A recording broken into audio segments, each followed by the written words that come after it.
Question number 62 का D part in the books of Mehra Trading Company. Forfeited 100 shares of 10 each on which application 3 allotment 3 was paid. The first call 2 per share remain unpaid.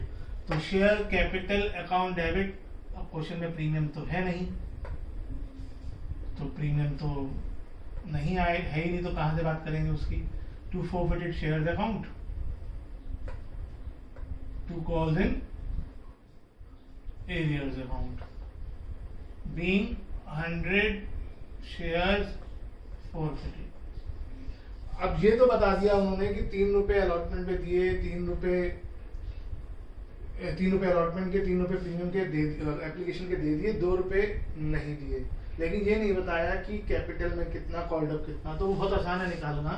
3 रुपए उन्होंने दिए application पे, 3 रुपए दिए उन्होंने allotment पे, और 2 रुपए फर्स्ट कॉल के नहीं दिए. यानी हमने टोटल उनसे 8 रुपए मांगे थे. तो कैपिटल में 8 के अकॉर्डिंग आ जाएगा. 2 रुपए उन्होंने नहीं दिए और 6 रुपए उन्होंने दे दिए. किसी भी एक में बैलेंस यहाँ ऐसे लिख सकते हो, इन दोनों में अमाउंट लिख दो टोटल करके. यहाँ जैसा आपको कंफर्टेबल हो वैसे लिख दो. मेन बात यहाँ पर यह है कि 3 रुपए एप्लीकेशन के, 3 रुपए अलॉटमेंट के और 2 रुपए फर्स्ट कॉल के मिलाकर जो हम प्लस करते हैं, वो जैसे हम टेबल बनाकर करते हैं वैसी टेबल के हिसाब से 8 रुपीज आ जाएगा. तो ये एंट्री पूरी हो गई. अब इनमें से अब ये सारे शेयर इशू कर दिए गए. Bank account debit to share capital account being 100 shares reissued. लिखा है ₹5 पर शेयर, 8 पेड अप. तो जितना पेड अप लिखा है वो कैपिटल में, ₹5 के हिसाब से बैंक में, और बाकी बचा डेबिट में ही कमा रहा है फोरफिटेड शेयर्स में. अब क्योंकि सारे शेयर रीइश्यू कर दिए गए हैं तो अगली एंट्री लिखकर सिंपली 600 में से 300 रुपीज इस अमाउंट को और इस अमाउंट को सॉल्व करके, यानी 300 रुपीज आ जाएगा. Now fifth part, E part.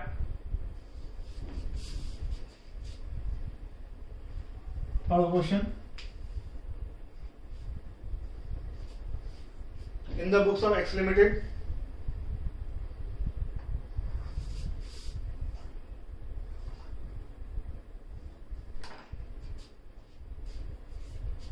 X Limited forfeited 500 shares of 10 each issued at a premium of 2 per share to X. Premium भी है इस क्वेश्चन में. ₹9 including premium were called on which he did not pay allotment of 5 per share and first call of 2 per share. तो premium है, तो अब देखना है कि एंट्री में आएगा नहीं आएगा. अब बड़े क्वेश्चन करना आसान होता है क्योंकि उसमें हम पूरा टेबल बना लेते हैं. चाहो तो इसमें भी टेबल बना लो कि इसने कहाँ पैसे नहीं दिए, लेकिन इसमें टेबल बनाना आसान होता नहीं है. तो अब ये देखना है कि प्रीमियम आएगा नहीं आएगा. तो उसके लिए ये देखना है कि प्रीमियम के पैसे इसने दिए हैं या नहीं दिए हैं. प्रीमियम था अलॉटमेंट के साथ और अलॉटमेंट इसने नहीं दिया है, तो प्रीमियम आएगा इस एंट्री में.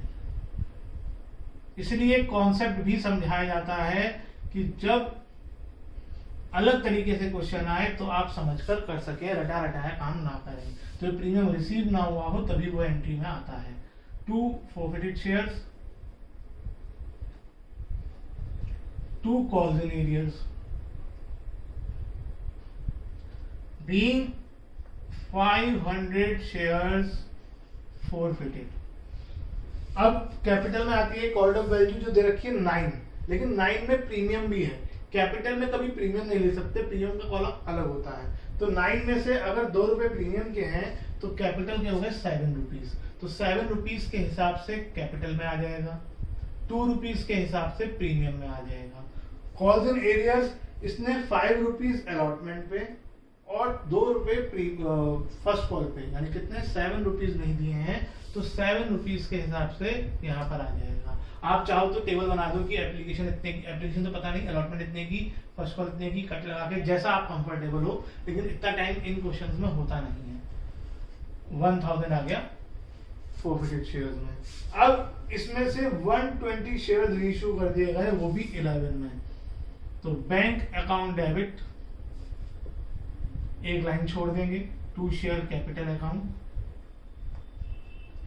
बीइंग 120 शेयर्स रीइश्यूड, सारे नहीं करें, 120 करें, for ₹11 per share as fully paid up, full यानी 10 और पेड अप के हिसाब से अमाउंट कैपिटल में आती है, इंटू 10 के हिसाब से कैपिटल में, इंटू 11 के हिसाब से बैंक में, जो बच गया क्योंकि क्रेडिट में इस बार आ रहा है तो to securities premium reserve account 120। Last entry लिख लोगे, मैं एंट्री नहीं लिख रहा हूं। अब उसकी अमाउंट निकालनी है जो कि ओरल नहीं है, क्योंकि हमने 500 शेयर फॉरफीट करे हैं और इशू 120 करे हैं।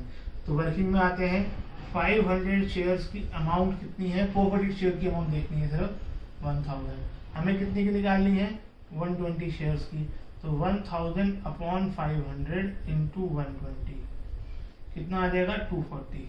इसमें से हम रीइश्यू के टाइम जो फॉरफिटेड शेयर डेबिट हुआ होता है, जो नहीं है, वो माइनस कर देते हैं। तो 240 में से 0 माइनस होगा और लास्ट एंट्री की अमाउंट आएगी 240। एफ वाला पार्ट आपका होमवर्क है, वो आप खुद कर लोगे।